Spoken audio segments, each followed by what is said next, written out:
Bună, dragilor, și bine ați venit la o nouă citire. Dacă titlul te-a atras, înseamnă că ai aici cu siguranță un mesaj pentru tine. Îți mulțumesc pentru că mă urmărești, îți mulțumesc pentru că mi-ești alături. Dacă vrei și tu astfel de citire, te invit oricând cu drag doar pe aplicația de tarot și astrologie Cristina Surpa, disponibilă atât pe iPhone cât și pe Android. Hai să vedem așadar mesaje, ce trebuie să știi. La baza pachetului avem Regina de Spade, 7 de cupe, 8 de monede. Ești într-un moment în care începi să-ți dai seama ce este prioritar pentru tine și ce nu. Văd aici că dacă te-ai gândit să lucrezi la mai multe proiecte, e un moment în care începi să-ți dai seama ce anume poate să fie pus în practică și ce nu, pentru că văd aici că e posibil să fi făcut foarte multe iluzii sau să fi avut foarte multe opțiuni. Apoi avem Regina de Spade, care înseamnă clar un moment în care tu iei decizii radicale, e un moment de decizii mature, asumate.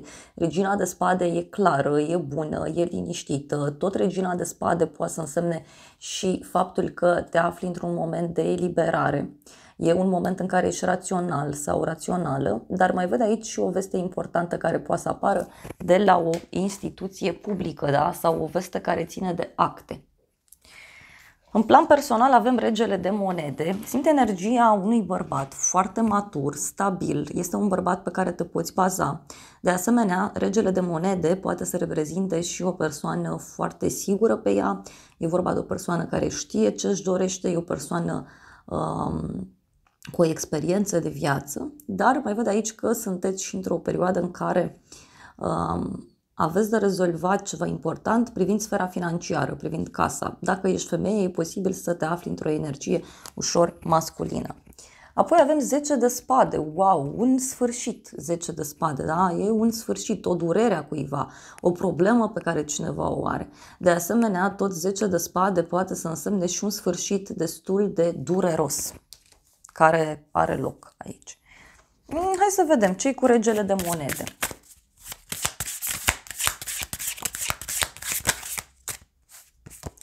Mi-a ieșit Regele de Cupe și 7 de bâte. O legătură și cu o zodie de apă, Rac, Scorpion, Pești. Ce mai văd aici e că ești într-un moment în care, uite, fie te lupți între aceste două persoane, fie e un moment în care universul ăsta vrea să-ți ofere aceste personaje. Poate să fie și o problemă de sănătate a cuiva cu care se confruntă acest Rege de Monede. Poate e o problemă legată de, știu eu, inimă, sau poate e vorba de o problemă legată de o supra-solicitare. Pentru că văd aici clar faptul că acest om e într-un moment puțin complicat. Hai să vedem 10 de spade ce spune. Regele de spade. O legătură cu o zodie de aer. Gemeni, Balanță, Vărsător. Dragilor, aici văd pe cineva care, nu știu, e într-un moment complicat. Aici văd un dușman ascuns. E o persoană care își face planuri, strategii. Este o persoană vicleană, văd eu.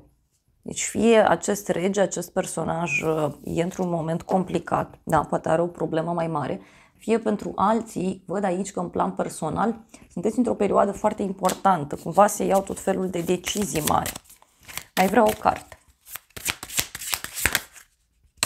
Au ieșit două cărți și avem Faetonul și Marele Preot. O legătură cu zodia Rac, zodia Taur. Văd aici un sfârșit profund transformator, fie legat de un drum, fie e ceva legat de o nouă persoană care apare foarte hotărâtă și care, bineînțeles, te poate scoate din această stare de indecizie. Dar mai văd și o veste importantă pe care o primești în plan personal de la drum, adică de la o persoană care e la drum de tine. Vestea asta ține de un sfârșit. Un sfârșit eliberator. Drăgostiții, 6 de spade. Deci fie e cineva care pleacă brusc din viața ta, fie e cineva care are o problemă de sănătate, fie pentru alții poate să însemne cineva nou care apare și care schimbă radical lucrurile între voi. Asta văd clar. Mai vreau o carte. Na. Și avem un bărbat matur cu lacrimi și o companie plăcută. Deci e cineva care e înlăcrimat aici. Are niște probleme mari. Poate e cineva care vrea să vină către tine, să-ți dea o veste.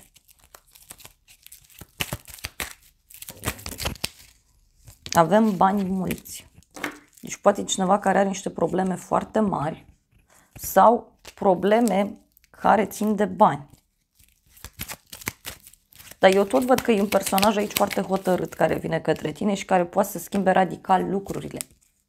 Dacă ești femeie, aici văd clar o alegere pe care tu urmează să o faci din punct de vedere personal. Și e un noroc mare aici, din punct de vedere al dragostei. Doar că vine la pachet și cu o suferință, o renunțare. Hai să vedem în continuare. Avem îndrăgostiții, o conexiune cu zodia Gemeni, dar pentru unii poate să însemne și o persoană care vrea să vă cunoască mai bine. Poate e cineva care apare prin intermediul zonei profesionale. Deci e cineva care vrea să se apropie de tine, să te cunoască mai bine. Îndrăgostiții poate să vină și cu o decizie importantă legată de un proiect. E un proiect foarte drag sufletului vostru. Soarele, wow, un succes foarte mare aici, din punct de vedere profesional, o bucurie mare. Crești, înflorești. Soarele poate să însemne și o transformare foarte profundă. E un moment în care simți că lumea e a ta. Ai parte de însănătoșire, vești bune, succes și pentru unii tot mi se accentuează ideea că fie aveți un proiect sau aveți o pasiune, vreți să faceți ceva și culmea, chiar acolo aveți parte de rezolvări, de revelații. Pe de altă parte, poate să însemne și faptul că în plan profesional poate să apară dragostea sau, da, nu știu, cineva vine la tine să îl ajuți cu ceva, să colaborați și încolo se leagă altceva.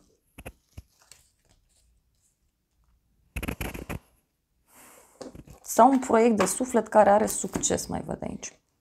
Dar revenim puțin în plan personal, eu tot văd o problemă mare a cuiva. Da?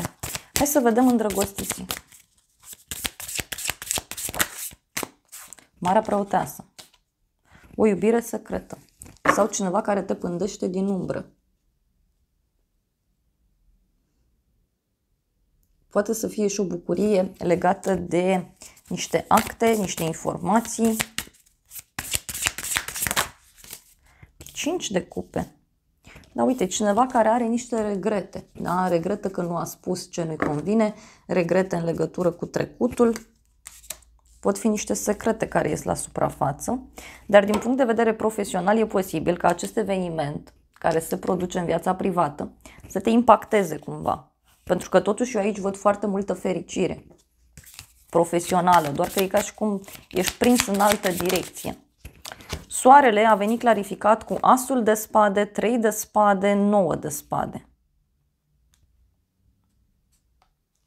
E ca și cum ai parte de o victorie, o bucurie mare, dar în același timp totuși cu 3-ul de spade e ceva care nu-ți place, ceva care nu-ți convine. Vestea asta care apare îți poate clarifica foarte mult situația profesională, personală.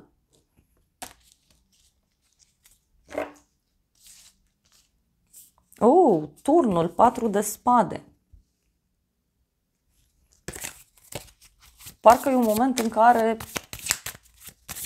zici gata, vreau concediu, vreau liniște. Da, avem și un 7 de spade aici. Regina de cupe, 4 de monede, 3 de monede. Poate să fie și un regret, da, acum că poate ai crezut pe cineva sau ai crezut în cineva anume, dar ce mai văd eu aici e faptul că, repet, mie mi-apare succesul, stabilitatea, doar că pe tine te văd foarte mult concentrat pe partea asta care nu-ți place, nu-ți convine. Pentru unii poate să fie o problemă de sănătate a cuiva, mai văd de asemenea și o conexiune cu zodii de apă, rac, scorpion sau pești. Da, uite, iar avem împăratul și cu acest cavaler de cupe.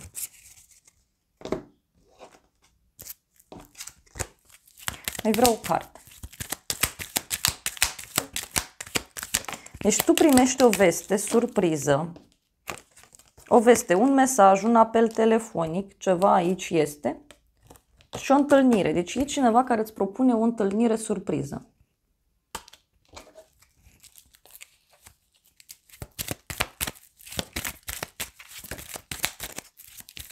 Poate să fie și o colegă de la muncă, da, care are niște probleme. O colegă importantă. Pentru că, uite, totuși mi-a ieșit și o ceartă într-o casă străină, într-un loc nou. Să vedem surpriza. Surpriza e cavalerul de monede, deci cineva care îți face o propunere, o ofertă, este o propunere bună, serioasă. Surpriza poate avea legătură cu un drum pe care îl faci în interes financiar, dar surpriza mai poate avea legătură și cu un prieten sincer, e o persoană pe care te poți baza, e cineva care se mișcă încet, sigur, e o persoană foarte realistă, persoana asta se concentrează foarte mult și pe sfera materială, iar apoi avem 5 de spade.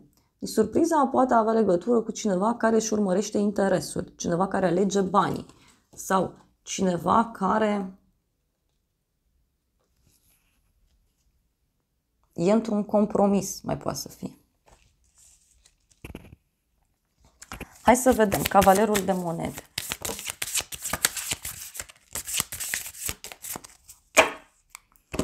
Surpriza are legătură, uite, cu o petrecere la care mergi, un eveniment. Poate să însemne și o realizare pe care o ai din punct de vedere financiar sau profesional. Și apoi avem 5-ul de spade. Ia să vedem noi ce cu 5-ul ăsta de spade, că e o persoană ușor vicleană. Da, e o persoană vicleană aici. Dar totuși avem așa, diavolul și soarele, o conexiune cu zodia Leu, zodia Capricorn. Poate e cineva care profită de o poziție în care se află și încearcă să se apropie de tine mai mult. Dar în același timp văd o persoană care e foarte plină de sine, are un ego foarte puternic, poate o persoană ușor, cum să zic eu, ușor centrată pe sine, ușor narcisistă, poate să fie. Pentru că acest 5 de spade, da, tocmai despre asta vorbește. Cineva care încearcă să te prindă. Pentru unii poate nu e neapărat ceva rău, da? Poate un personaj care pur și simplu vrea să vă cunoască mai bine și atunci găsește o modalitate cumva să facă asta. La bază e cavalerul de spade și 10 de bâte. Deci cineva care are multe pe cap, cineva care are o presiune foarte mare. 6 de monede. Deci surpriza, uite, are legătură cu banii. Bani pe care îi primești, bani pe care îi dai.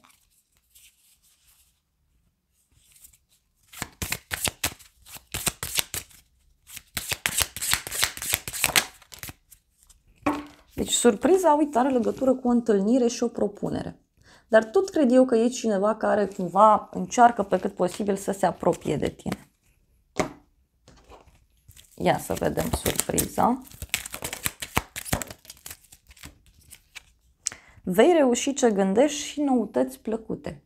Deci surpriza e că tu aici vei reuși să faci tot ceea ce ți-ai propus.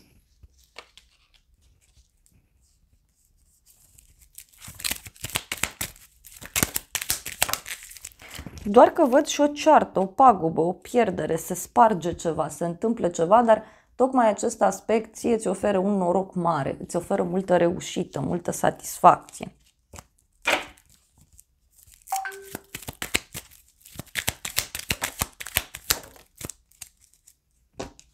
Avem o persoană plăcută și o veste bună. Deci, în final, totuși eu văd o veste bună. Pentru unii poate să însemne și cineva din jurul tău care trece printr-o etapă puțin complicată. Da? E un personaj mai încăpățânat, așa. Dar ce mai văd eu e o persoană nouă care poate să apară. Da, vreau să mai luăm puțin mesaje. Sunt curioasă ce cu 10-le ăsta de spade din plan personal, pentru că eu simt că acolo lucrurile iau o cu totul altă direcție. În plan personal avem așa, obstacole, blocaje, karmă, situație toxică. Deci e ca și cum se pune un bolovan în drum și zice gata, nu mai e drumul tău, înțelege, da? Și se pune ca un zid. Apoi avem așa, muncă, profesie, coleg, casă, proprietate. Deci poate ceva legat și de o casă, poate ceva legat și de o muncă în casă. Wow! Atenție, avem așa, o întâlnire, o cină romantică, cineva din altă viață și apoi avem cadou, surpriză. Cred eu că apare aici altcineva în viața ta care schimbă radical lucrurile. Care schimbă radical lucrurile.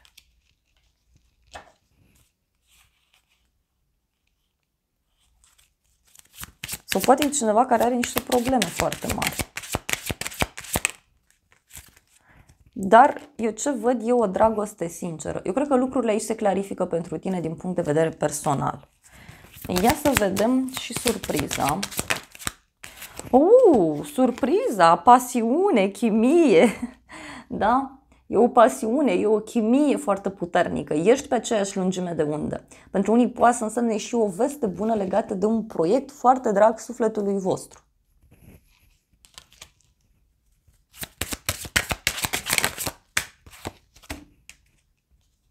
Și avem o regină de gheață și un bărbat tânăr sau un bărbat cu un aspect fizic mai tânăr. Cineva care e foarte hotărât. Și dacă ești femeie, eu cred că are legătură cu o alegere pe care urmează să o faci din punct de vedere personal. Dacă ești să întreb pe mine. Ia să vedem noi ce zice oracolul ăsta. Avem zodia Rac, căsătorie, familie, deci casă, maternitate, femeie, trecut, deci e vorba despre ceva stabil. Da? Apoi avem Saturn, planeta Saturn, zodia Capricorn, zodia Vărsător, cu mesajul lecție. Deci e o lecție importantă aici din punct de vedere personal. Apoi avem inițiala B, cu mesajul blond, blondă, prietenul perfect, surpriză, ok, intuiție, noroc neașteptat. Apoi avem zodia Fecioară cu mesajul muncă. Iar ultimul mesaj e suflet pereche, îmi este dor. Eu cred că e cineva de prin trecutul tău care revine sau cineva care vrea să te cunoască mai bine și atunci vine prin intermediul locului de muncă sau își găsește cumva un motiv să te vadă, să te întâlnească, să-ți scrie, să se apropie de tine. Deci e un suflet pereche aici. Foarte muncitor, foarte grijuliu. Mai poate să însemne și că cineva din jurul tău are o problemă de sănătate și atunci de acolo lucrurile merg într-o cu totul și cu totul altă direcție.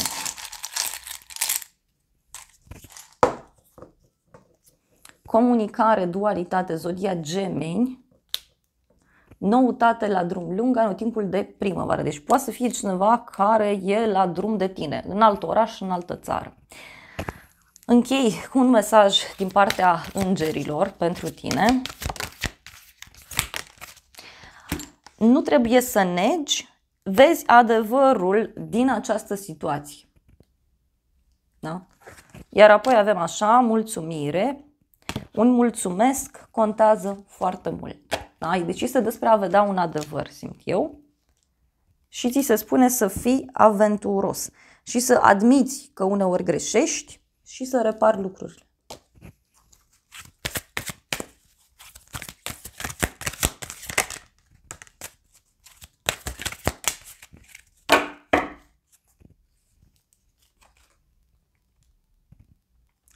Ți se spune totuși să vezi claritatea, să mixezi semnele, iar apoi avem a fi credincios. Fidelitatea construiește relații puternice.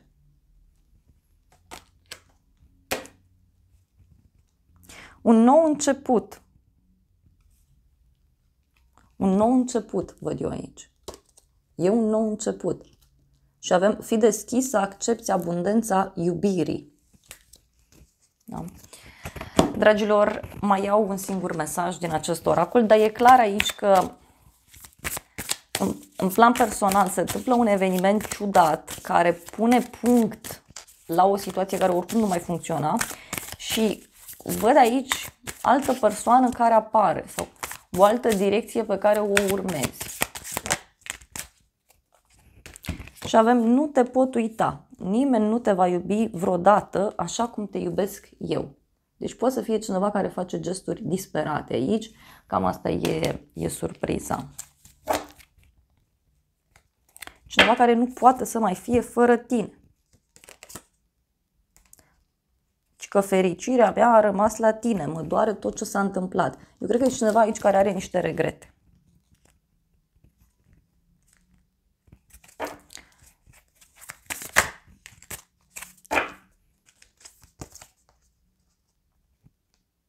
Iubește pe altcineva, îți promit că într-o zi ne vom regăsi. Ia uite.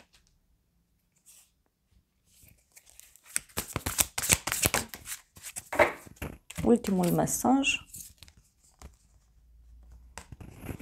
Cineva care zice că îl doare tot ceea ce ai spus și că recitește toate conversațiile și că te dorește. Na. Dragilor, atât acestea au fost previziunile de această dată. Eu vă mulțumesc pentru prezență, vă îmbrățișez cu drag, sper din suflet să vă fie de folos informațiile și să ne revedem cu bine și data viitoare. Eu vă doresc să aveți parte de o zi sau de o seară cât mai frumoasă.